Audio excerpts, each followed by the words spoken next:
With this refugee crisis, and we talked a little bit about Erdogan, the Prime Minister of Turkey, and there was a huge bomb blast in Ankara. But now the line has moved to between Greece and Macedonia.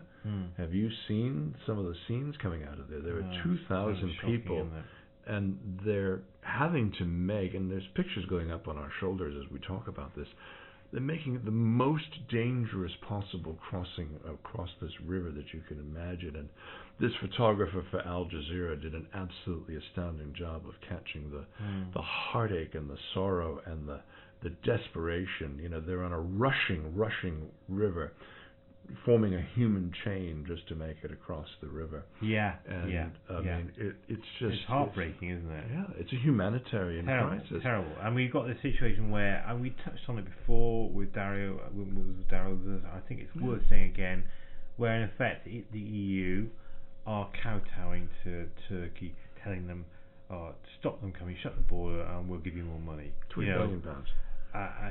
To a military strong we'll give you like a military strong man who's basically closing newspapers, and we'll speed up you getting in, and we're getting into the EU, and we'll ignore other things, and that's very worrying to me. That is very worrying. Well, there was a headline this morning. Again, we taped this on a Thursday prior to the Friday broadcast of the podcast, and there was something to do where he's attempting to blame the PKK, which is the Kurdish group, and for the Ankara bomb.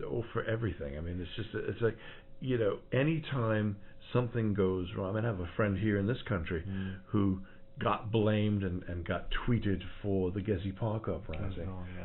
And you sit there and you listen to some of the things that this clown prince tries to pull, with regard to the treatment of his people and to the absolute power he wants to wield there. And then you look at the faces of these people that are, trying to just, get to safety. And I mean, the Ankara bomb, it's a terrible thing to do that, and the awful tragedy.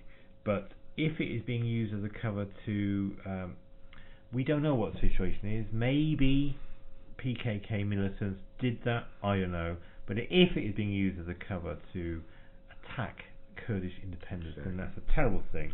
We're talking about millions and millions of people, as we have mentioned. That's a terrible thing. And why he's doing that?